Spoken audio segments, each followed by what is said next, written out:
we're going to go ahead and get started on time tonight. We're finishing the book. I'm so excited. I love this book.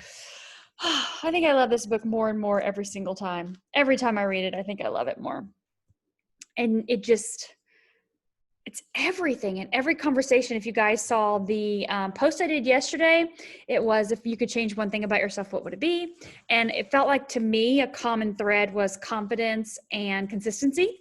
And so, I went live forever cooking food and doing all this kinds of stuff. And I loved it. But then I just kind of got out of the habit of doing it. I felt like I was like doing it all the time. And then I just, you don't want to bombard people with cooking and stuff. And so anyways, I was like, whatever, I just haven't done it in a while. I went live like maybe once during the whole quarantine thing. And then I was like, yeah, that's good. But anyway, so yesterday it was like, just go live, get these books, get this book out. And I was like, okay, fine, I'll get the book out. And I was like, get this other book out. I was telling Brent about it yesterday. And of course the Science of Getting Rich came up, and I felt like talking to people, about the things they had said. It was just like, it all goes back to this book. No matter what it is, it all goes back to this book. It doesn't have to just be about money.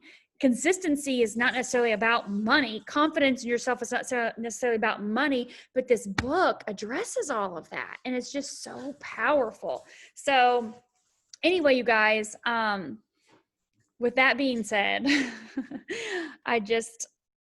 I'm going to go through the next couple chapters, but I feel like also today, like when I was kind of thinking about tonight and how I was going to end the, this series, the 5 weeks, I feel like there's some other things I'm supposed to say outside of this book. So I'm going to just kind of skim through some things that are in the book.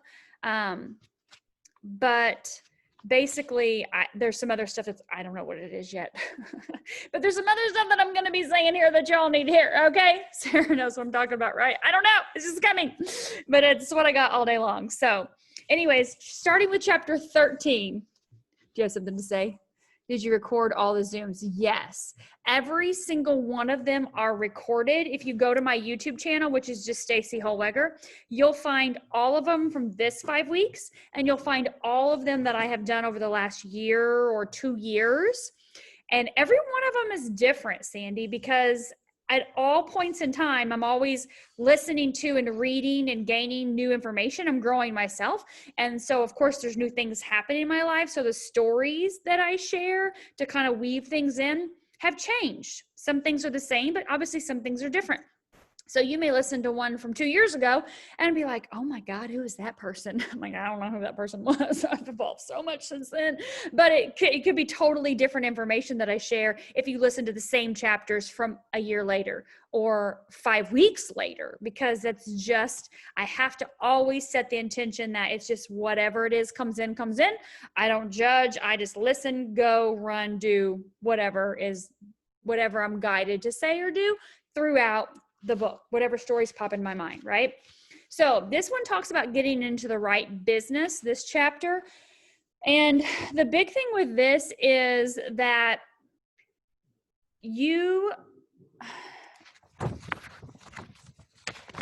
it's about your desire and what you want and where you want to go with yourself. So what makes you happy? What brings you joy? So many people work a job because it makes money that pays the bills, but they're not fulfilled in their soul, so they're still not happy. Last night, Brent came out. I did the live virtual party last night, and he came out afterwards, and he stands literally right here across from me because I'm sitting right here where all the little tripod is still set up because I haven't cleaned my kitchen today. And he says, what makes you happy, Stacey? Like, what fires you up? Like, I listened to you on this Zoom out here earlier today, and I listened to you on this live virtual tonight, and tell me, like, I can feel things about you. Like, tell me what makes you really happy. Like, what really fires you up? And I know what really fires me up. I know what really makes me happy. I love talking to people about this personal growth and development, right? Exposing them to new ideas, new perspectives, new ways to look and think of things. But I also love sharing with people about healthy foods and choices and lifestyle ways to make food, healthy food, taste incredible super fast, right? I love that too. I love coaching and guiding, specifically women, because men are a hot fucking mess. But I love coaching women, right?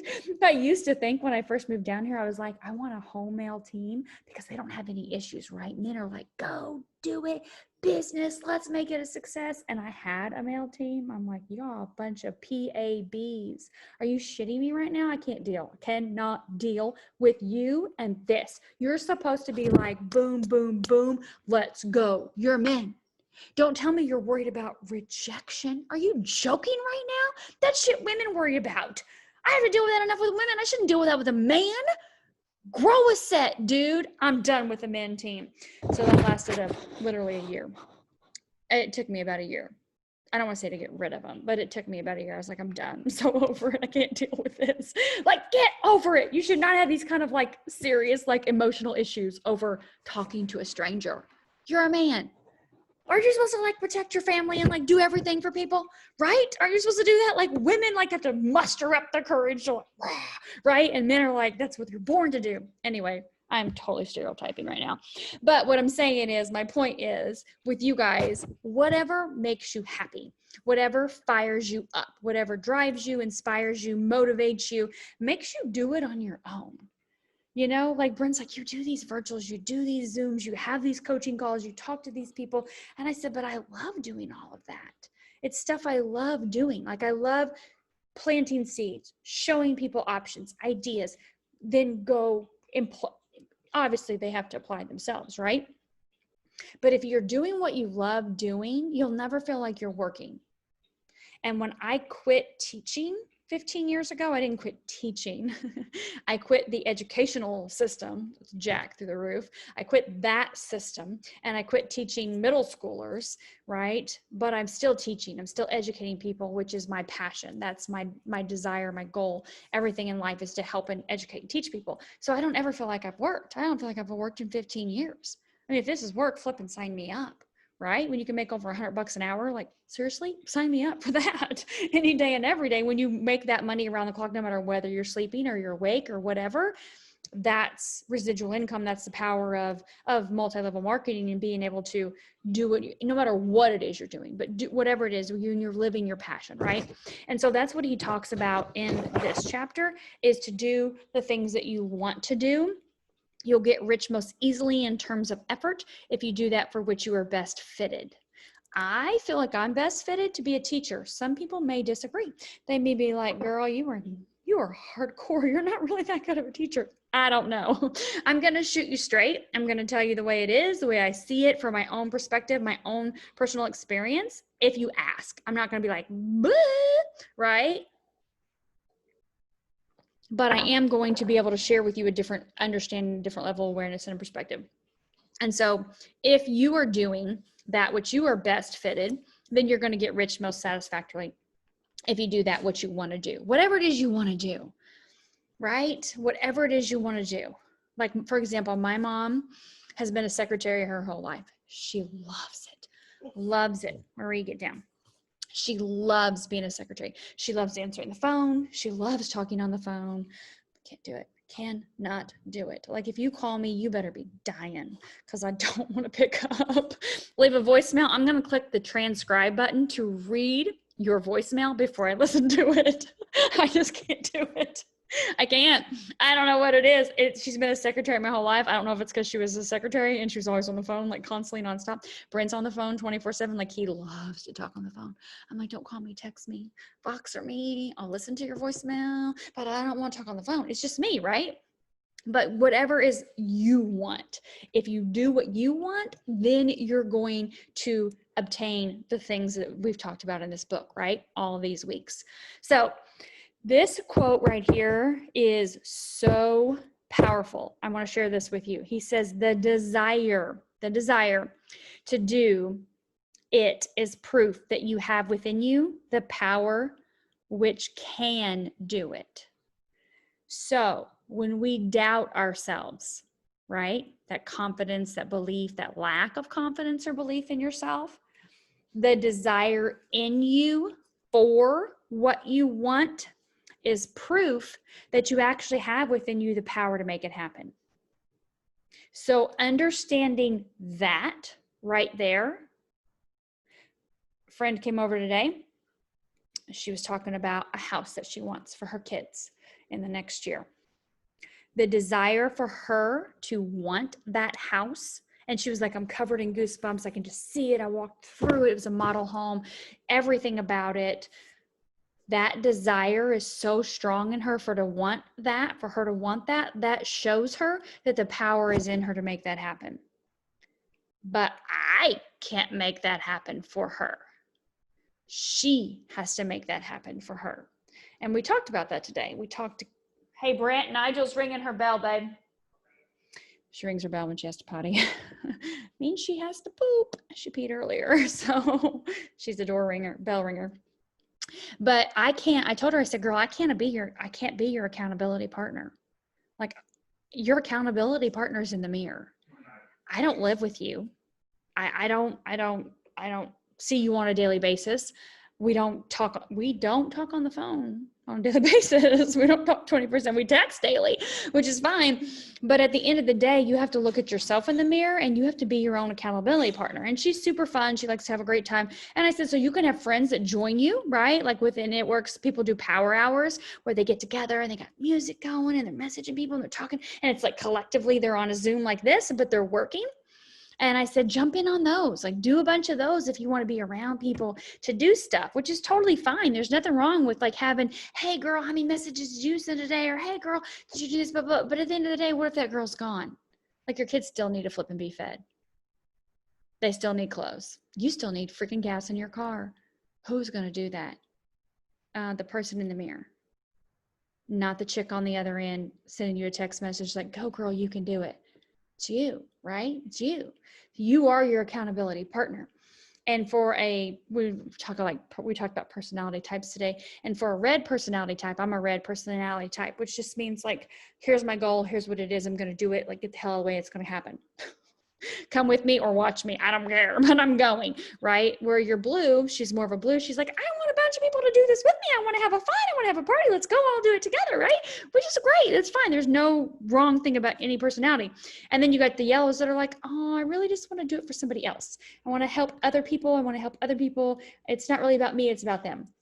And then you got the green personalities that are like, I'm just going to need a minute to read all of this. I'll tell you later. I've got to read everything first. I need to do my research. They may never get there. Maybe they will, or maybe they won't. I don't know. But they're going to have to research everything. But once they research everything, they're typically really good. But anyway, so she's more of that blue, like wanting to have groups of people doing stuff with her, which is fine. But I said, girl, you're going to have to figure out how to cultivate that desire inside of you that makes you get up in the morning and do it. And when you're going to bed at night, you're doing it. And it's your goal, your dream, your desire. It's the house you want for your kids. It's the travel you want for your kids, or it's the life you want for yourself, right? You're going to have to cultivate that in you too. And that takes practice. That takes intention in reading this and staying committed to the principles that are in this book. And she's like, okay. And I said, you can't look to somebody else. You can't. I mean, at the end of the day, your life is your responsibility, right? It's not your mom's, it's not your dad's, it's not your cousin, it's not your boss, it's not your coworker, it's not your best friends. At the end of the day, it's yours.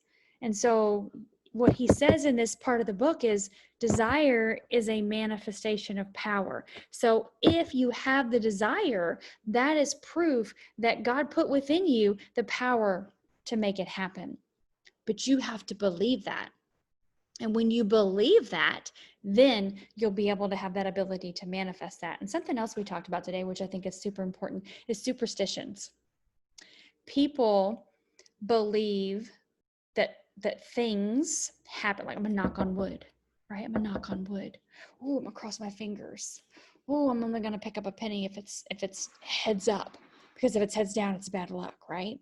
Or, oh, I'm not gonna, a black cat just ran out in front of me. That's bad luck, right? So superstitions mean that there's a lack of belief in and faith in God. I can't tell you anytime I've knocked on wood. Why do I need to knock on wood to hope something's going to happen? I have faith and belief in God, in the power of source of all things, right? That are abundant and beneficial for me. And so when I was talking to her about this today, she was like, oh, well, I never thought about that. And I said, it boils down to a confidence and belief in yourself, but also that faith and belief in God to provide for you. Without any stipulations, life is happening for you. Things are happening for you. Whether it's your business or your health or your relationship, your finances, life is happening for you to learn and to grow from. And if you're choosing to stay on this hamster wheel of the same thing, the same patterns, the same habits, the same beliefs, the same mindset, the same situations, the same over and over again, then where's the room for growth? Where's the room for faith in the unknown? Does not God tell you in Hebrews 1:11, faith is being sure of what we hope for and certain of things unseen? It's my favorite scripture, the entire Bible. Faith is being sure of what we hope for and certain of things unseen. Faith, and he talked about faith earlier in this book. Faith is something you cultivate from your action. It's something you cultivate. That faith and belief in a higher power, faith and belief in yourself, right? Desire is the manifestation of power. That I think every time I have read this book, that quote is one that sentence is one I end up putting on my timeline as a quote. Desire is the manifestation of power. The desire for something is the manifestation of power, not power over people, but power that you have the ability to do it. You have the ability to do it. If you have the desire for it, you have the power to make it so. So, the best way generally to change business or environment, wherever you are, if you're not happy with your situation, is by growth. When you grow yourself, when you grow your mind, when you expand your thought processes, that's where change happens. The best way to change is by growth. When you outgrow, when I got involved in network marketing 15 years ago, I poured into this stuff. I was 4 months into the company and we flew down to Destin, Florida. We lived in Indiana at the time, Brent and I did. They're like, become leadership coaches. And we're like, we don't even know what that means. They're like, take this 4-day course with this Dr. Shad Helmstetter. He will train you, certify you in a leadership coach. You'll be able to come back and train your team and blah, blah, blah. And we're like, okay, we'll go. We don't even know. We don't even know what this means. We'll be leadership coaches. We go do it, right? Go to this workshop. Go listen to Bob Berg for the next 2 days. He's going to teach you how to build relationships with people, how to remember people, what the magic word is. What's their word? It's their name. He's going to teach you all this stuff about people. Go to this workshop. Listen to this guy. Go to this workshop. Do this, right? So we were growing our minds while reading this book. I was anyways. Brent was just going along for the ride because there was obviously a dinner and a drink involved somewhere in it, right? So he's like, I'm there for the party. And I'm like, I'm here for the money. Let's grow our minds so we can grow our bank accounts. I was making $28,000 as a flipping teacher, okay? So for me, that was like, not gonna cut it anymore.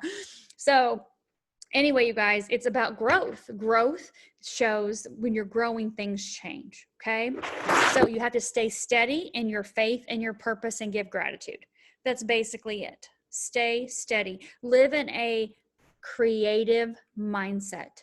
So he says as you go in this certain way, opportunities are going to come in increasing number. And you'll need to be very steady in your faith and your purpose in order to keep close touch with the supreme mind by reverent gratitude. If you can stay focused in gratitude, I am grateful. I'm grateful for these moments. I'm grateful for this situation. I'm grateful for every little thing. If you can stay in close touch with that, being very steady in your faith and your purpose, that is where you're going to see opportunities pop up. Right place, right time, right people, right situations, new doors open, new windows open, new opportunities come in front of you because you're staying steady, you're staying consistent, right? How many times does he say that? Steadfast, consistent. Do all that you can do in a perfect manner every day. But again, without hustle, without worry or fear, go as fast as you can, but never hurry. Remember that in the moment you begin to hurry, you cease to be a creator and you're a competitor. Oh, I've got to get all these things done. I've got to get all these things done today, right? I've got this list. When you do that, then you become the competitor. Who are you competing with? You want to be a creator, open to receive the information, the inspiration, the ideas. Like tonight, I was just sharing with, before you came on, Sandy, I was just sharing with Sarah. And she's like, something about your seller. I did a post. Guess what we're celebrating tonight? I'm like, I don't know what we're celebrating. I don't know. Trey's out with a buddy. Taylor's at camp. Everybody's alive. I don't know. The dog's fine at home in the kennel. I don't know. We just sat down to dinner. I'm like, ooh, it was called a Reba Run. I'm like, I'll take one of those. It was Tito's vodka, a little elderflower, I don't know, a little champagne on top. I said, I'll take one of those. That sounds fabulous. Let's do a boomerang and a toast. He's like, what are we toasting to? I'm like, the fact that we're freaking sitting here on Anna Marie Island right now, getting ready to have dinner. We're celebrating that. But it was like the idea popped in my head to do the boomerang and then to do the post. Guess what we're celebrating tonight? I don't know. It was just an idea. It was just an idea. Who knows where it's going to lead? I'm not kidding you guys. Back when I lived in Indiana years ago, I would post every once in a while about going to hot yoga in the middle of the day. I had this girl message me and she's like, look, I'm joining your team. I want to be on your team, blah, blah, blah, blah, blah. She's out in Texas. I don't even know her from anybody. I met her through an app, a clothing app where you sell clothes. This is weird. I never sold clothes on an app, but I did this one time. So anyways, I met her. She signed up. She was a rock star, like crazy gangbusters. She told me years later, she goes, Stacey, you know why I signed up? And I'm like, no, I have no idea why you signed up. She goes, because you got to do yoga in the middle of the day and I was stuck at a desk job. I'm like, are you joking? The fact that I posted that I was at yoga in the middle of the day, sweating my butt off back in Indiana, you joined my team because you were at a desk job and I was at yoga. She's like, yeah, that's why. Because I wanted to be at yoga in the middle of the day, not at a desk job. But that was just something that popped in my head. Like, let me share this.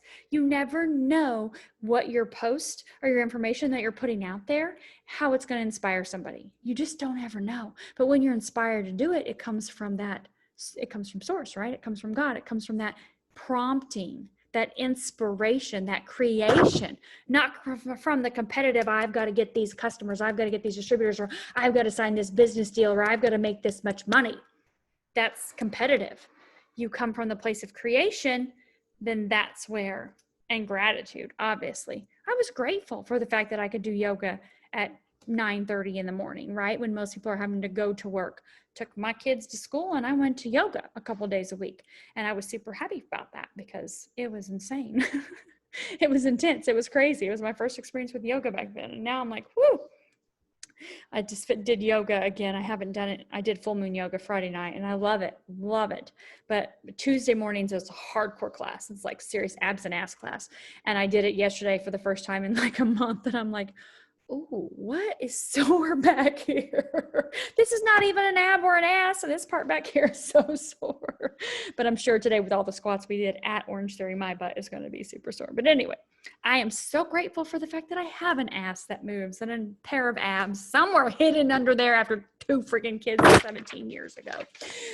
They're there somewhere. I just haven't seen them in 17 years. But it's fine. It's totally fine. I'm grateful for the abs that I do have hidden under there somewhere. All right. So chapter 14, you guys, we're going to talk about the impression of increase. So let's talk about people. Are people increasing you or decreasing you? People. Take an inventory. On a daily basis, who do you talk to? Who do you communicate with? Whether it's in person, by phone, by text, by email, by Facebook. Are these people adding value to you? Are they increasing your life? That you communicate with on a most regular basis. Not every day, but like on a consistent basis, maybe, 4 or 5 times a week, 3, 4 times a week. And it may be the person you're living with, obviously. Are these people increasing you or decreasing you? Are they lifting you up? Are they inspiring you? Are they motivating you? Are they your best cheerleaders?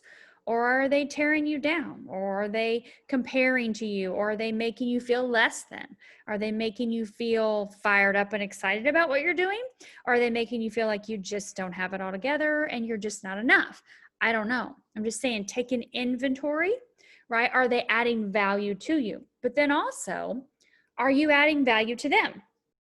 So when I was talking to this girl earlier today, she said, I reached out to my church group. I haven't heard a whole lot from the people in my church group. And she said, I reached out to some people to say, hey, how are you? A couple girls that I haven't talked to in a while. And she said, the one was like, oh my God, I was having the worst day ever. I so appreciate you reaching out to me. I'm so grateful that you actually asked and you cared. I've just been having a rough day and this just made my day so much better.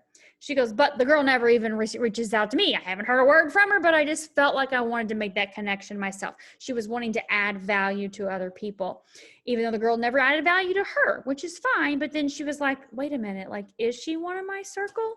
Like, is she the people that fill me up, that help me and I help them and we're working together as common goals of friends and stuff? Or is she just a girl I really want to just reach out to and just say, hey, hope you're doing well, but yet it's not reciprocating, So think about if you're adding value to other people as well too. And in a real genuine way. Like sometimes I'll just sit down on my phone and I don't even know where my phone is right now, but I'll sit down on my phone and I'll just scroll. I have 40,000 plus pictures on my phone, and I'll just do like this. And I'll you remember the game show where they would pull the wheel down and it would spin and spin and spin. What was that game? Price is Right. And that was if you get to that one round, it spun and spun and spun, and then it would and stop. That's how I feel like on my phone, on my camera reel. I'll be like, wee and wee. And I just keep going on that thing. And I'll be like, oh, let me read some of these. And I'll read down through the pictures, that I save tons and tons of posts of, I don't want to call them memes, but they're inspirational quotes and stuff. I'll be like, ooh, I want to send this one to this girl, or this one to this girl, or this one to this girl, different things. Or maybe it's even audios that I've listened to that I want to send to people because it pops in my head to do that. So are you adding value to other people? And that's what this chapter is about. This is about your efforts to increase into your life. Increase means all men and women are seeking for more in their life. I would love to say all men or women are, but they're not all. A lot of people are happy with conformity. A lot of people are happy with status quo. They're happy with whatever is being told to them. They're happy with whatever's being fed to them, right? Whatever. Watch the news, listen to the media. They don't know. They don't care. They're just doing the things, going through the motion. So what he talks about in this chapter is you wanting to increase your life, you wanting to make those efforts to seek fuller expression, to be the next best version of yourself. I mean, we're here for a short period of time. No one knows what their days are, right? We don't know how many days we're going to be here. We all hope it's forever, maybe not. I don't know. I'm on the 150-year plan. I'm here for 150 years at least. So if y'all are around to see that, we'll be hanging out, but I'm still going to look like this in 105 years. That's what I've told all the beans that are there that are listening. Like, look, I'll look like this forever. Okay, we're going to do that, or younger. This or something better, right? This or something better for the next 105 years. I'm 45, so I got 105 more years to go. Feeling the same way, kicking and doing all the stuff I'm doing. But I want to improve myself and work on myself as a person, as a spiritual person throughout the next 105 years. So some people don't want to do that. They don't care. It's not even in their idea. So are you surrounding yourself with people that want to better themselves, to improve themselves, to grow, to expand their mindset, their level of awareness, understanding, and perspective? Or they didn't even know what the hell I just said. Maybe they don't even know what that means, right? So those may not be your peeps. They may be people you know. They may be like, hey, girl, yeah, but like, who are you surrounding yourself with? Are you surrounding yourself with the movers and shakers, the ones that want more in life, the ones that are here for increase, Or are you hanging out with the ones that are here for the status quo? This is what the government said. This is what the media says. This is what channel so-and-so 7, 8, 10, whatever TV says. This is what the news told me I should do, so I'm going to do that. What do you want out of your life? That means you're going to have to step out, right? And I think, Sandy, we talked about this last week with my mom. She wants the same thing. She wants the hamster wheel. She loves her job. She loves the people. They make her feel good. She doesn't want anything different. She doesn't have a bucket list. She doesn't want to do anything outside of the norm. It's fine. Don't even think you're going to condemn me for doing so. That's what we're here for. Plants grow. Animals grow. Babies grow. People grow. It's the law of increase. It's a law. Everything's here to grow, to change, to evolve. The weather flipping changes every day. If you're here in Florida, it changes every damn minute. 2 times now, Brent and I have been out to dinner. 2 times. Last Friday and tonight, we went to dinner. It's perfectly fine. It's an early dinner. We're eating with the old people. Not really. There's a lot of young people because we're eating where there's vacationing people. So there's a lot of young people. But it's at the old people time at like 6 o'clock, right? But we're like, it's fine because we got a big tray and it's buddies up by 8. So we need to eat early. So we're eating dinner. 6:45 rolls around. It's hotter than hell. I'm like, how is it at 6 o'clock? There's a breeze. It feels good out here. Everything's great. And by 6:45, we're roasting, dying in sweat. Our backs are, thank God Brent has air conditioned seats in his truck. I'm like, turn them on full blast and don't turn them off. I need to dry myself because the weather changed so damn much in 45 minutes, right? 45 minutes. It happened. Last Friday, I told him, I said, I was in this like just simple, basic kind of sack dress last Friday. We went out to dinner and I said, I'm going to get up. This thing is a dark green color. I'm going to get up and you're going to see sweat rings around my ass. You better walk right behind me because you're going to see an ass imprint in my dress and I'm going to look like a flippin' idiot walking out of the Ritz-Carlton. I need you right behind me. He's like, no, you're not. I'm like, you don't understand. There's sweat pouring down the bottom of my boobs right now. It's got to be on my ass because it's rolling down my boobs. I had a spot on my belly button where sweat had pooled and it was on my dress in 45 minutes. This flipping weather here. Shit changes, right? So weather changes. And then we were good to go by 9 o'clock. It was fine. But I'm just saying, everything changes and we're here to increase and to roll with the changes and change on a regular basis, a daily basis, a moment by moment, a flipping 45-minute basis. I'm going to have to really plan what I'm going to wear on Friday when we go to dinner because I can't wear anything dark because you could see my ass through the dress and it's bad. That's embarrassing, right? You're like, woo, butt cheeks, not appropriate. Okay. So law of increase. This chapter also talks about giving more in cash value than you take back in use value. And that just boils down to you have to release attachment from people. Release attachment in your job, with your customers, with your clients, even with your spouses, like in your kids, like release that attachment for them to do a certain thing or to jump through the hoops you think they should jump through, okay? So releasing that attachment from people and giving them more in cash value than you take in use value. That's really what this is about, is to impress others that they will feel that in associating with you that they're going to increase themselves. That's what you want. You want people to feel like, wow, if I talk to her, if I hang out with her, if I message with her, if I watch her post, if I follow her on social media or whatever it is you're doing, that they are gaining, they feel like they're actually being inspired. They're gaining information from you. They're gaining knowledge from you. They're gaining wisdom from you. And again, you're not holding attachment. You don't expect something in return from them. And that's a big thing for people, especially in my business, that people think, well, I'm going to message these people. Hey, buddy. I'm going to message these people. I'm going to talk to these people. I'm going to invite these people. And then they expect them to buy. They expect them to join them. You can't do that, okay? You have to just love people where they are and help people and offer people information. I'm not saying you need to go like diving deep and doing all kinds of research for people. I'm not saying that. Everybody has access to Google. They can do their own research on their own issues or whatever it is. But I'm saying if it's in your business, that you offer value to people like I do. I share recipes with people. Prime example on my Facebook. I share books, I share audios, I share information with people to help them on their journey. I have no attachment to that. I don't expect money from them. I don't expect payment. I don't expect them to give me something in return. I do that because in life there are 6 basic human needs. And we really want to get to where we live by the 2 most important needs. So and this is Tony Robbins' teachings. I learned his in person. I've read his stuff and listened to his audios for years, but in person, I started going to his events 5.5 years ago. And what he says is number 1 basic human need is security. People want security. They want to know that that check's coming in, that this is paid, that this is stable, this is safe.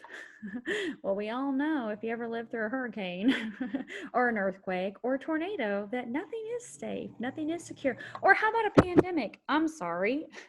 Who has lost their job?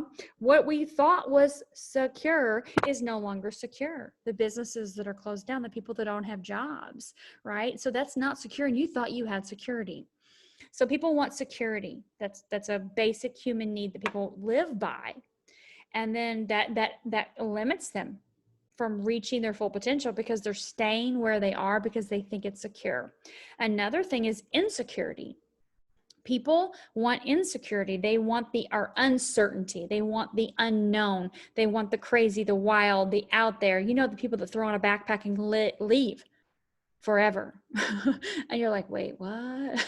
You're going to just like start walking with a backpack and you're gone. Like that's living by this unfortunate human need of uncertainty. They just want whatever they don't know anything about. And that can also not be very beneficial, right? Because I mean, you could die. You don't have any food. You could be picked up and mutilated. You know, I literally saw a post today. A friend of mine posted, she lives in St. Pete. They found a head on the side of the road. Just a head. Did you see that? Head only. I'm like, oh, okay. Note to self. Don't run on the roads in St. Pete. Not good. Right? So I don't know, you know, whatever. I don't know. Then another basic human need is significance. Oh, and I've been there. I've been in all of these, of course, but I've been there where I was living for that significance. I wanted that promotion. I wanted that income. I wanted that level in the company. I wanted that recognition. And that's common, especially for men, to live for significance. They want that authority, that rank, that title, that level, right? He's like, what's going on over there? What is she talking about? Those are not normal basic human needs to a child. So anyways, so then the other one is love and connection, which you're thinking, oh, that's fabulous. Everybody wants love and connection. Love and connection, but again, not with attachment, expecting something in return. I'm not going to love you because I want something from you. So that is a big thing with a basic human need on love and connection is that unconditional love, absolutely, but that unconditional love starts in here. So not loving another person because you want something from them, or loving another person because you expect them to be a certain person for you, or having that connection with another person because, like, for example, I had a girl tell me today that she wanted to connect with people because she wanted that connection in return. So she would send messages to people seeing how they were, but she was mad when they didn't respond back to ask how she was. And I said, well, you're wanting a connection with people, but the problem is you're expecting you're expecting that your message that goes out to them, you're really just wanting that connection inside of yourself. You're wanting them to reciprocate and give you what you're not doing for yourself. And that boils down to self-love. And again, so there's the 4 basic human needs that most people live by: certainty, uncertainty, significance, and love and connection. The two that we should be living by is growth and contribution. Growth, personal growth inside of myself. Growing myself, growing my mind, growing my body, growing my spirit so that I may contribute to others, so that I am an inspiration to others. And that's what he's talking about in this book, in these chapters. He's talking about you impress others, that they feel that in association with you, that they will increase themselves. You give them use value greater than the cash value you're taking from them. You're not expecting anything from anybody in return. Why would you? Because everything you ever need is from source. It's from God. It's from the divine. Right? It's from your connection with the divine, that you're feeding yourself, that you're loving yourself. And when you love yourself, then others can give you what you're saying you want in return. But they're not going to give it to you, no matter how much you want it. Prime example, Love Languages book. How many of you guys have read that book? What is it, the 5 Love Languages or something? You guys know what I'm talking about? The book, the Love Languages book. Brent read it last year. And I've heard about it. It's an old book. It's been around for a long time, but I've never read it. And so anyways, he read it, and there's a quiz in it. See what your love language is.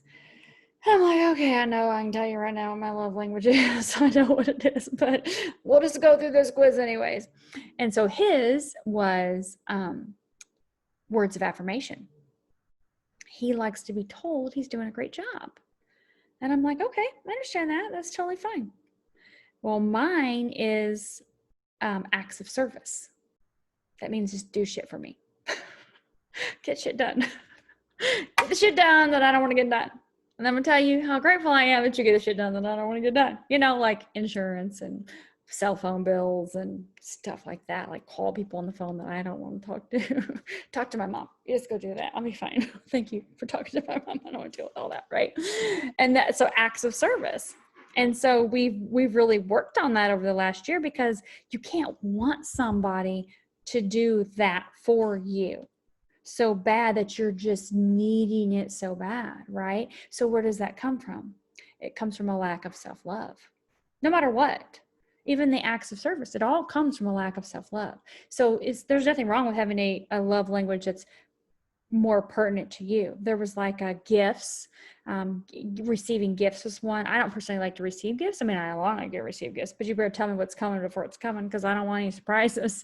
You know, I want to know. Let's see, send me a picture of those shoes before you order them to make sure those are the ones I want.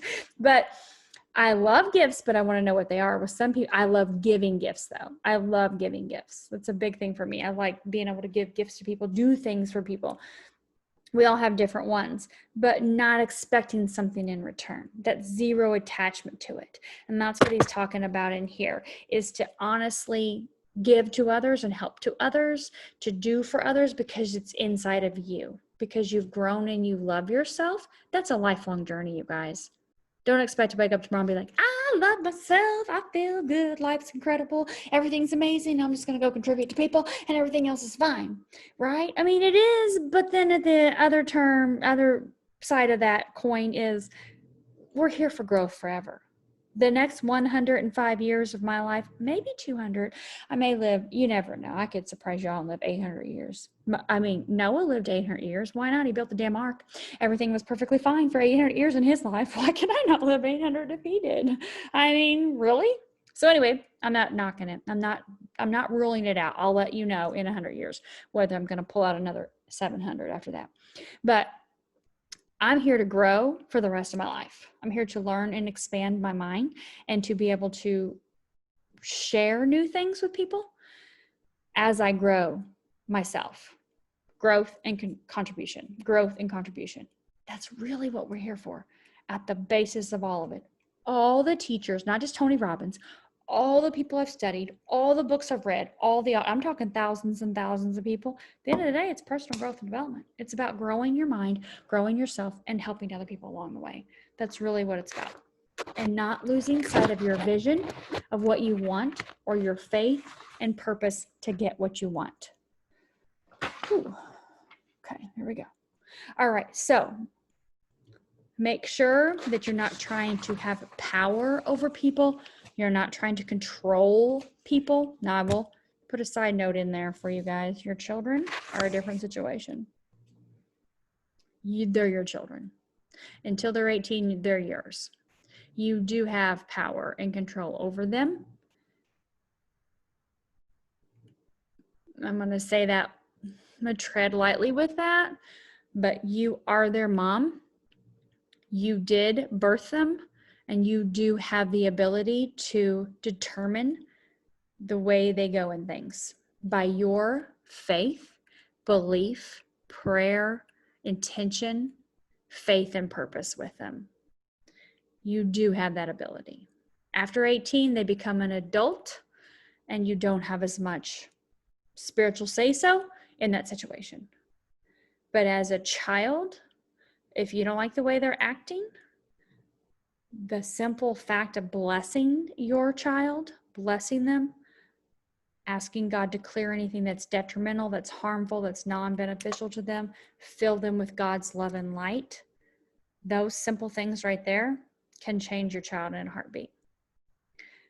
It's your belief that you have that ability to, with God, with the source, the supreme power, to be able to impress those blessings upon your child, to change them away from anything that's harmful or detrimental from them, because you are their parent. You created them. So that is something that's huge. You know, I mean, you can influence them in a huge way. You guys know that as parents. And sometimes it's like, shit, am I screwing this kid up? Am I doing the right things? Am I making the right decisions? And I was telling my friend today, I was like, sit down. She has 3 kids. I was like, sit down with the kids. Have a conversation. You know, mom's done the best she can at this point so far. But you know what? I've learned new things. And we're going to start some new habits. We're going to start some new routines. We're going to do some new things together as a family, because I've learned new things and I want to grow and improve myself, and I want you to grow and improve yourself. So don't be afraid to be like, I have to be perfect to my child. You don't have to be perfect to your child, but you have to be open with your child that I'm doing the best I can, but I'm learning and I'm growing and I want the best for you. And so we're going to do some new things.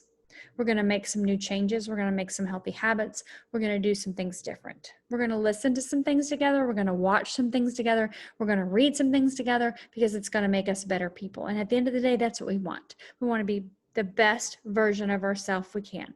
We are all the image of God walking around. And how does he get to experience the fullest expression of himself?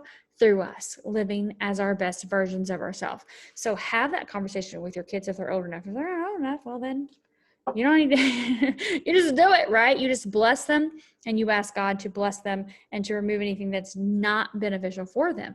It's that simple. So, chapter 15. No matter whether you're a physician, a teacher, clergyman, whatever. Again, if you can give increase to life of others, make sensible of the fact that they will be attracted to you and you will get rich.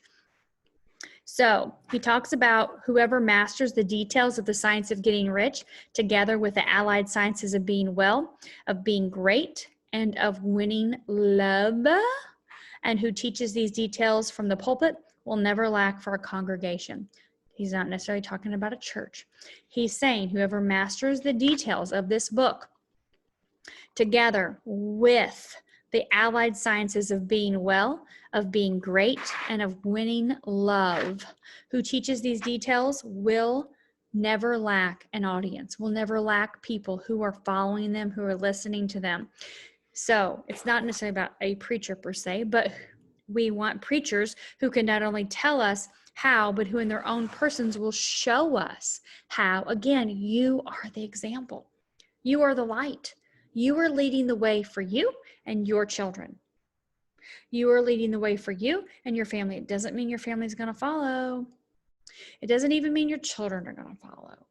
But when they do, it's super freaking cool. It's like, yes, you know, when they do the things, it's like, yes. You know, earlier this year, Trey decided in January, he was going to start a sit-up and a push-up, or sit-up and a push-up challenge. He decided 100 a day, every day. And I'm like, I've been doing challenges for years. on Facebook, I'll go live. I'll drop in the middle of a flipping parking lot and do a plank challenge. I'll do burpee challenges with people. I do squat challenges. I I posted that twice a day where I was trying to type squat and it said squirt. My phone kept changing it and it's still coming in. But anyway, I don't even have my phone where my phone is. But I've done all these challenges all these years and he's never said a word. He's videoed me. I remember so many times when I was doing that burpee challenge 2 years ago that he would hold the camera, my phone, while I was doing the burpee challenge. I finished it out in Utah, in the bedroom in the house we were renting out there, and he was like videoing me, right? But here he is. Was that 2 years, 3 years ago? I don't remember. Anyway, here he is now creating his own challenge, right? So they're watching, they're paying attention, and they're listening. They're paying attention to you and what you're doing, your example, right? And they're going to follow what you do. And if you're like, and again, I am not perfect. I've made mistakes. I've done things wrong. I've said things wrong. You have to have that conversation like, dude, I'm sorry. Whoops, mom messed up. This wasn't right information, or I shouldn't have said this, or I shouldn't have done this, or this wasn't true. Whatever it is. And you have to be honest with your kids, right? Because at the end of the day, like, don't you want to be friends with them when they grow up? As an adult now, I would love to be friends with my mom. Wouldn't that be great? Some people have a mom that they're friends with, that tie of that mother-daughter relationship is gone. Like, they don't try to parent you. And my mom doesn't try to parent me anymore, but there's no relationship connection there. It'd be cool if we could be friends. I see people that I have as friends, and they and their moms are super close. And, like my friend Jess and her mom Joelle, and they're like besties, right? They do everything together. That'd be great, but it's not the situation. But I look at my son and my daughter, and I say, I just want them to look back and say, man, my childhood freaking rocked. And I'm grateful that I'm friends with my mom and my dad. And like, we can do stuff and go have fun and be besties. And, they're there for me and I'm there for them. And we're like cool together. Right. And it's not that I don't want to not be a parent. I'm obviously a parent. Like, I told Trey today, we had the combo about his buddy Mac that's hanging out with his friend, his new girlfriend Hannah, and they're getting together at 2 a.m. and I'm like, that ain't happening here. I'm gonna tell you that right now. The friend in the car, Joseph, he's like, my mom ain't letting me leave in the house at that time. We ain't getting together, nobody at 2 a.m. I said, nothing happened at 2 a.m. but stuff that ain't supposed to be happening. Do you look at me right now? I'm not a grandmother. Do you see this? It is a no for me. The only thing that happens at 2 a.m. is inappropriate things that cause kids, and it ain't gonna happen here. No babies. He's just joking. I said, it's the fastest way to rip that debit card right out of your hand, dude. It ain't happening. And he's just like, I don't do that kind of stuff. I'm like, no, you don't. And you're not going to, because I was 30 and I still don't know if I was ready. And I don't even know, I tell him that all the time. I was 30 when I have you. I don't even know I was ready to have you at 30. You ain't ready to have nobody at 15. You ain't even doing your own damn laundry or cooking yet. It ain't happening. And he knows, obviously. We've had this conversation many times. I have a friend that has a 4 and a 5-year-old, and I let him come over last month and I let them go crazy. He was sitting down here in the family room and they went wild. I'm talking, I let him go ballistic, running, screaming, yelling, having fun, craziness. And he was just looking at me like, what is going on? I said, that's called birth control. You hear that? It's birth control. Yep. No other way to describe it, buddy. It's going to happen if you have children. Keep it in your pants. I mean, what else do you say to a 15-year-old? Like, don't do it. They're going to go nuts and they're going to keep you up, right? So anyway, you guys, you are the example for yourself, for your children, for the people in your life, whether they want to partake in it or not. You still keep going on that path of growth, right? That's what we do. So the person who is certain to advance is the one who is too big for his place. No matter what position you're in, no matter what job you're in, like when I was teaching, right? Who has a clear concept of what you want to be, but knows that you can become what you want to be, and who is determined to be what you want to be, but yet you're still being the best in where you are right now. So it's not slacking at your current position. It's not slacking in your certain role. It's doing the best that you can do every day in what you're doing in your job, in your life, but also knowing that there's more for you, that there is that room for growth and advancement, and that nothing is too big for you. Okay? So there's a power. Whoops, that one on the floor. which never fails to present opportunity to the advancing personality who is moving in obedience to law. God cannot help helping you if you act in a certain way. He must do so in order to help himself.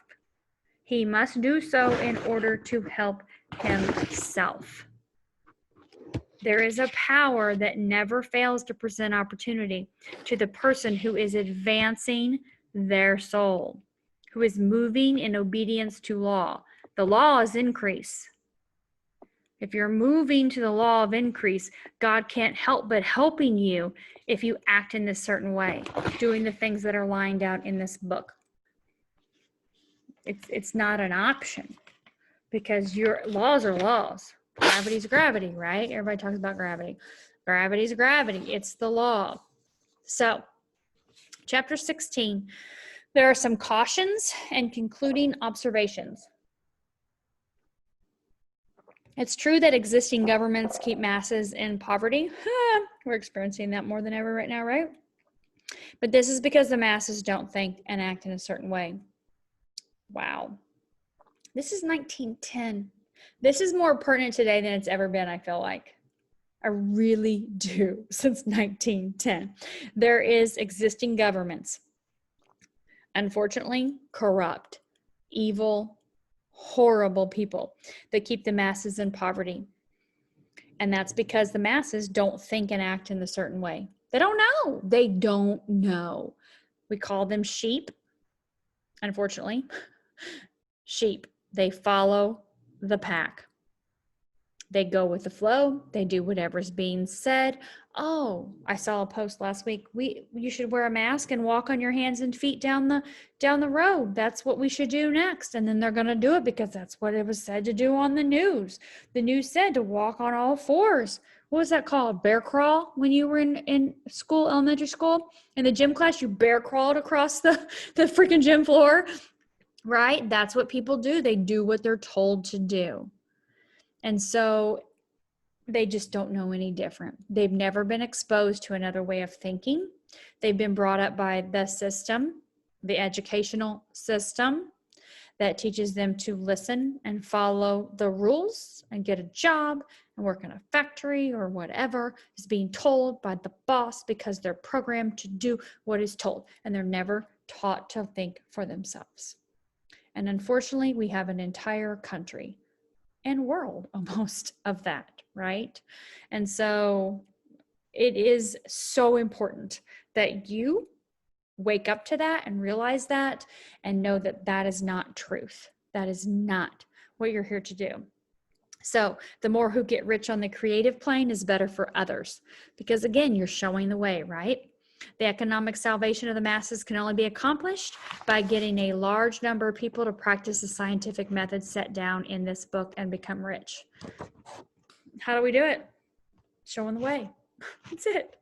We have to show the way. If I did it, why can't you do it? You're no different than I am. Maybe you live somewhere different. Maybe you look different. Maybe your house is different. Maybe your car is different. Whatever. What does that matter? Nothing. You're a person. I'm a person. At the end of the day, you're a person. I'm a person. If I can do it, why can't you do it? What's the difference? I'm going to follow a certain way. I'm going to read. I'm going to listen. I'm going to do. I'm going to read. I'm going to listen. I'm going to do. I'm going to practice the scientific methods set forth in this book, right? These will show others the way and inspire them to the desire for real life with the faith that it can be attained and with the purpose to attain it. That's really what it boils down to, guys. You're no different than I am. Nobody is. I've been exposed to this. I've been given this information. So I'm here to learn and to grow, but also to share the information with other people. And you are too. Learn and grow. Grow means you're reading, but you're applying. Because if you apply it in your life and you have those changes, that's when you're able to contribute to others, because they see the changes. They notice the changes. They watch the changes. And they want to know what you're doing. How are you doing this? How are you making these health changes? How are you making these financial changes? What's changing in your life and your relationships and your job and your finances? Like, how is this changing? Today, Brent and I, when we were coming across the bridge on Anna Marie Island tonight, he was like, do you ever just remember, like, we used to travel here? We used to vacation here. Do you remember when we used to vacate? Like, he goes, does it ever just like hit you every once in a while? Like, man, we live here. And I'm like, yeah, it does. There's certain times in Lakewood Ranch, because the corporate office, the Polo Grill is in Lakewood Ranch, or it used to be called the Polo Grill, and we'd have meetings there. And the corporate office used to be right here in Lakewood Ranch, and now it's down in Bradenton. And I said, yeah, there's sometimes when I cross an intersection, I'm like, Heritage Harbor, right there on 64 and the interstate, I'm like, man, like I remember trying to figure out the roads. Everything seems so big down here. The roads. And I remember we came down here for our first dash, our first incentive trip, and they were building the mall. And there was just the Hampton Inn or the Marriott. Those were our two options to stay at. And they bussed us out to Caddy's on the Point for our Hawaiian night, luau for our dinner for our last night. And now I'm like, I don't think you could pay me to go to Caddy's on the Point. It's a no for me. Not gonna happen with the drinks and food option down there. But I remember thinking like that was a big deal. And I said, yeah, sometimes it does hit me like, man, this is a place we used to vacation and dream about living. And now we do. And I did like this. I was like, come on, go ahead, go right ahead. Pat me on the back, because I made it happen. Like I made it happen. I remember talking to Howard Falco. He's a friend of mine. He's the author of Time in the Bottle. And I did some coaching calls with him when I first moved down here. I was fortunate enough to meet him. Pam Souter brought him down here. She's the one that founded and started It Works 20 years ago. And she brought him down here for like a weekend kind of workshop kind of thing. And so I remember, after that, I had some coaching calls set up with him. We did Zoom. Actually, it was Skype back then. And I was talking about all this stuff and how we moved down here so quickly, and we sold our house back in Indiana in 3 days. It was like, phew, gone, done. We were here permanently moving. And he was like, Stacy, you made everything happen so fast. Like nobody manifests that kind of huge, massive transition that fast. But I wanted it. I had wanted it for a couple of years. I wanted out of Indiana so bad. I had been traveling the world with It Works, and I wanted out. I had seen so much more. There was so much more for my family. I knew it, and I told Brent, I said, I'm happy that you decided to be here with us, that you're here, because he didn't want to be for a long time. And I said, I'm happy that you decided to stay and that you wanted to be here with us, and that you now see the benefits of living here. It's amazing. We live in the best place on this country. I feel, out of all the places I've traveled everywhere, this is the best, right? The freedom and even at 95 degrees at freaking 6:45 p.m., whatever, sweat rolling down my boobs, I still feel like it's the best place ever. I love it here. And I said, I'm glad that you came with us, and that we decided as a family we were going to do this and move forward with this, and that you've stuck it out, and because of the more that we wanted for our kids. I cannot describe to you that camp, what it's done for Taylor. We didn't have that back in Indiana. She had a friend. She did. She went to school. It wasn't like this camp. It wasn't at all like what she's been able to experience the last 5 years living here. She has so many people that love her. Kirsten, her best friend. That girl, she's incredible, incredible. And Maddie, when she was growing up back in Indiana, Maddie was her best friend, 3rd, 4th, 5th, 6th grade until we moved down here. She's still a great girl. We're still in touch. But, she's almost 18 years old. Life's different. She's a normal kid, right? Kirsten's a kid in a wheelchair that can talk. Sarah's met her, and she's got a heart of gold, and but she's on Taylor's speed, as far as like, she's okay that she doesn't talk. Maddie was always okay that she didn't talk. Maddie could always communicate with her without talking, but it's different. Taylor's had so much more here in therapy and the opportunities. And Trey, Trey was a dreamer. I don't know where he got it from, but he was a dreamer as a kid. He wanted to travel the world. His goal in life was to go to the Eiffel Tower, to go to Paris as a 5-year-old. Like, I'm going to the Eiffel Tower. I'm visiting Paris. He was obsessed with maps, literally. Even upstairs in his bonus room, the whole thing is maps everywhere. He just loved the world. You know, it was so big and expansive for him. And he never connected with kids back in Indiana. And there was nothing wrong with them. They were farmers, they were veterinarians, they were teachers, they were nurses. There was nothing wrong with them, but he never connected. Down here, this kid has the best friends ever, and tons of them. Tons of friends, all different groups. It doesn't matter if they play basketball, if they play soccer, if they play baseball, if they're gamers. He's like, Mom, Jaden's finally making money gaming. One of his buddies, he's making money. He's got followers and they're paying him like $25 a day, you know? And then he's super happy hanging out with the basketball guys. And he's happy. Tonight we picked him up and I took him go play golf, and he played golf with one of his buddies' brothers who's 2 years younger than he is. And he loves the kid. He's so much fun, you know? He can play with, but he has friends. He has connection with these kids that are great kids from all walks of life, right? All good kids. We would have never got that in Indiana. I really don't feel like he would have. But it took me stepping out on faith and wanting more for life, wanting more for my family, but also, key point, and that's how I'm going to end this book, is putting the action to it. Doing what I say I'm going to do. I want this. Now I'm going to go work for it. God blesses your action. Remember that chapter? God blesses your action, and he will bless your action increasingly the more you stay with it. Bless your action. He does not bless you sitting there on your bed, crying in tears in prayer. I'm not saying you can't do that, but he blesses that action. You getting up and you taking those steps to move forward to increase your life and to increase the lives of others. That's where the blessings come. And they come tenfold, and they come rapidly the more you do it. That requires you to step out of your comfort zone. That requires you to use your will over yourself and say, I want more.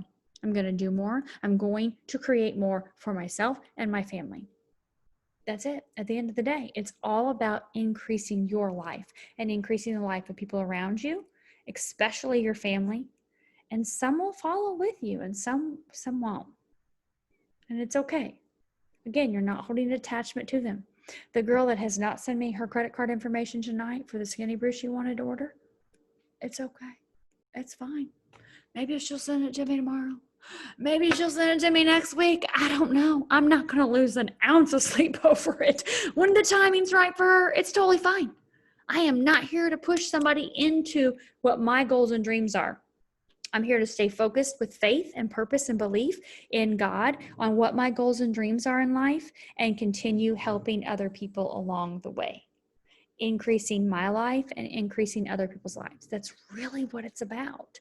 And how do you stay in that space? How do you stay in that space where you are right now, where you're like, yeah, that makes sense. I want that. I want that every day. It's what you listen to. It's what you read. It's your daily habits. It's the things you do. And it's not going to be perfect every day. There's no day that it's perfect every single day, all day long for everybody. We have people in our lives we have to interact with. And sometimes they're crazy. Let's be honest, all right? Sometimes they just lost their flipping mind. It's not us. Of course it's not. No. Right? You're like, he lost his mind today. What is wrong with him? What is wrong with me? What do I need to do to put myself back in that space of abundance, of gratitude, of peace, of love, of joy, of happiness, of all things great from God? Because when I can put myself back in that space, sending him or her or that situation blessings, that's when you'll see that person turn around. That's when you'll see that situation change. I've done it too many times to know that's the way it works. That's the law, right? When you bless yourself and you bless others and you stay connected to source, it happens. People change. And I don't mean you're changing people. I mean, your blessings affect people. They do. Your blessings over yourself, your blessings over other people, they can change people for the beneficial of them, of course, not for your using of them, but for you genuinely blessing them. Like, God, sometimes you're like, God, please bless him. I'm going to kill him if you don't bless him. Right? Right? No, please bless his soul. I want to lose it. Somebody do something about this person right now, right? Isn't it? But isn't it the person that we're typically the closest to? They're there to show us. Yeah, they're there to show us the things that we need to work on in ourselves. So how do I stay centered? How do I stay grounded? How do I stay focused? How do I stay in this flow, in this place of opportunity, of creative opportunity, to where I can actually achieve the goals and dreams and things that I want? You do it by reading. You do it by following the certain way. You do it by staying connected and plugged in to the people that inspire you. And I'm not saying you have to read and go through thousands and thousands and thousands of books. I mean, you will over your lifetime if you're here for growth and contribution, right? But I'm saying read this book. Maybe listen to a couple other audios. Like, for example, my friend Caitlin, she sent me a message today, and she's like, sent a picture of her walking, and she's got a cute shirt that matches her shoes. I'm like, how do you get your shirt to match your shoes? That is so cute. It's like a bright teal blue. I'm like, you're so flipping cute. Her hair matches her shoes and her shirt. And I'm like, you look adorable. And she's like, I am doing this. Like, you've inspired me to just get out there and make my body healthy and do the things. And she sent me an audio. I'm going to share it on the post that I did yesterday. And it was Ed Mylett. I love Ed Mylett. Brent listens to him every single morning. It was all about confidence and self-esteem. It was a 55-minute audio on confidence and self-esteem. I'm like, oh my God, I need to listen to this. It's incredible, because I know that it can help so many people, right? People, that's the main thing that people struggle with, is that confidence and self-esteem and belief in themselves, right? Self-belief. And she's like, this right here is making a huge difference. I go for an hour walk every day. I'm listening to this over and over again. And I know I can do this. I can make these healthy choices. I can stick with them. I can make a difference in my life, because she's showing her boys. She's got 2 boys, right? And so she's the example for them. And if mom is doing this, then they're going to do this, right? If mom's eating this crap food, they're going to eat this crap food. And what's going to happen to them? They're going to end up in the same situation she's in, and she's not happy about that situation. And so she's like, I'm going to do this for myself. I'm going to do this for them, because I want to be here for a long time with them, without health complications, without problems, without medications, without all that stuff. I mean, and I know that on a personal level, my mom had her best friend for literally 60 years, died a couple of years ago from obesity complications. She had, this sounds horrible, but she had an apron, right? You know what an apron is, where your stomach is so large that it comes down and looks like an apron over you. And she had diabetes for years, and she had dealt with different things not healing and whatnot. And they went in, they were going to remove the majority of that apron because part of it is starting to die. They found food underneath when you like pull that apron up. So like there's an apron hanging, and they pulled it up, and they had found food underneath there. And so it was rotting and decaying. It had rotted her skin and decayed her skin. And so they had told her, they said, you know, your legs, we're going to have to amputate your legs. We're at the point now where your whole lower part of your body is dying because of the infection of what's going on here. You're diabetic, you're not healing. They had done wound vacs and all this kind of stuff. And she has 2 daughters. She has 2 adorable grandsons and a husband that loved her dearly. And she just couldn't get herself together. And they went in to do like the blood work and stuff. They're like, we're going to have to remove this whole portion here and your 2 legs. They said, you're not going to make it through surgery. It's not going to happen. She was dead 3 days later. 3 days later, my mom's best friend of 60 years. And she just couldn't get it together on her health. You know, I mean, she was a wonderful woman, heart of gold, but her health, she couldn't get it under control.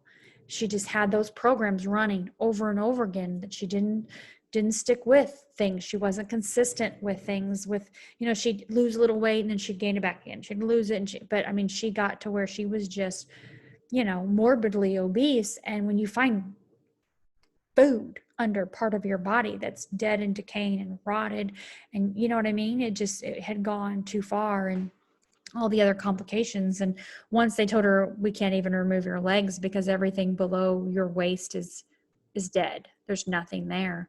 She just quit. She gave up. She was dead in 3 days. So not that it has to be that extreme, but I'm saying that because you're here to grow. You're here to change those old programs and belief. Your parents were doing the best they could with what they had, but you're here to do something different.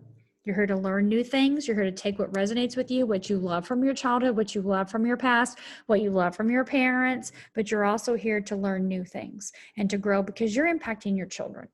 You're impacting every single thing about their aspect. And you want to say, I did the best I could with the information that I had because I was always learning and growing. And I was introducing my children, like my son, the books that I read, he started reading them at age 9.